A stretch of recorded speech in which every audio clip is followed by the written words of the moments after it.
me if this sounds familiar. You're watching a movie and immediately try to turn up the brightness on whatever device you're using, only to find that it's already at the highest setting possible, and yet the scene is still too dark to discern any details. Or even worse, imagine you're at the theater and there is nothing you can do about it. I'm sure this is something we've all dealt with, and my question is why? Some of the most visually engaging films use color and vibrancy as a tool to further aid the cinematic experience, and yet in the past decade or so, movies have become increasingly dull. So today I want to explore this phenomenon by acknowledging the projects that pull it off well, and the cases that I feel like it doesn't work or hindered the experience. Remember, these are all my opinions, so take it with a grain of salt. The Deathly Hallows Part 1 versus The Prisoner of Azkaban. The fantastical world-building of the Harry Potter book series was enough to warrant the creation of a multi-billion-dollar franchise that consists of not only books, but films, games, amusement parks, action figures, stationery, and pretty much any type of merchandise possible. The first movie alone has grossed over $1 billion, and as the series went on, it experienced changes, which should be expected as the books detail the lives of Harry Potter and his friends for several years. With character development came shifts in tone, atmosphere, and aesthetics, which can also be attributed to the changes in directors as well as the evolution of the source material.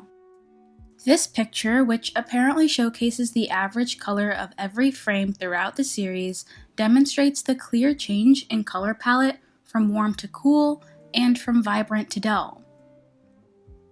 The Deathly Hallows Part 1 showcases this cool and dark palette quite well. At this point in the series, things are getting pretty depressing. Voldemort was at the height of his power, Hogwarts was drained of its spirit, and the Golden Trio were on a dangerous quest that tested their physical, emotional, and mental limits. So it makes sense why the visuals are dark and depressing, but I personally don't think it makes for a particularly interesting viewing experience. Most of my real qualms with the film have to do with the fact that it feels unfinished, which is obvious because it's part 1, but this also means it feels like a constant journey with no destination, if that makes any sense. My problem is less with the plot and more with the idea of splitting the book into 2 separate films, but that's a video for another day. And although I genuinely do like the film and can recognize its importance in the series, I feel like the dark and quiet atmosphere only emphasizes its flaws and generally pushes me to lose attention and interest during my rewatchings. However, I would like to clarify that I still do enjoy The Deathly Hallows Part 1. It just ranks low on my most to least favorites in the series. On the other hand, I'd like to point out the third installment of the series. The Prisoner of Azkaban also utilizes a colder and more desaturated palette, but with moderation. In hindsight, the series' Black Murderer on the Loose conflict is child's play compared to the later parts of the series, but without placing it in that greater context, I can understand why the film is colder and more desaturated in comparison to the first 2. The Prisoner of Azkaban depicts Hogwarts on edge. An alleged psychopath has escaped from the prison, soul-sucking dementors are guarding the school, and both students and staff are second-guessing the safety of their once impervious castle. I might be a little biased here because it is my favorite one in the series, but I'd say as far as visuals go, The Prisoner of Azkaban is greater than The Deathly Hallows Part 1. It uses coloring as a tool to set an atmosphere, but it didn't go overboard. Desaturation done right. There are a lot of films that use color and desaturation in brilliant and subtle ways when coupled with meaningful choices. For example, Nightcrawler is a disturbing film about a man who becomes an amateur crime scene cameraman. Almost every scene takes place at night, so yes, it is dark, but not excessively so. Additionally, the color palette is not used arbitrarily. Throughout the movie, we follow a man witnessing and committing multiple crimes without showing much remorse. So, the yellow-greenish tint to some of the most climactic scenes amplifies the audience's feelings of uneasiness and discomfort. An example of useful desaturation would be Eternal Sunshine of the Spotless Mind.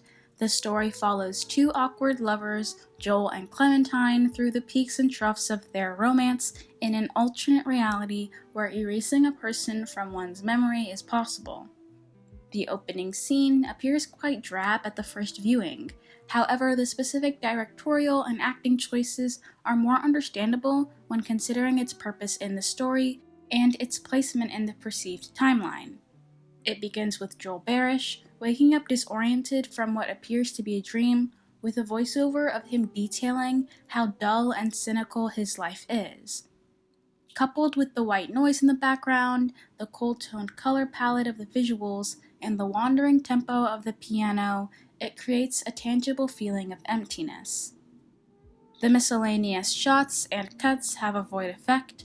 For example, the wide shot of Joel obscured by snow on the empty train platform calling his boss, which quickly cuts to him walking down the beach, gives the scene a sense of purposelessness, which is only emphasized by Joel's monotone rambling. All of these elements make for a pretty boring exposition, but fit into the overall timeline. This is because the film is in media res, which means it begins in the middle of the story. Therefore, this scene actually takes place the morning after Joel's memory is erased, making the scene's emptiness mirror the emptiness he feels inside. Another great example would be the use of coloring in the 2019 version of Little Women. This version differs from the 1994 adaptation, particularly because it might be a little more difficult to visually distinguish the scenes in the Marsh sisters' childhood versus their adulthood.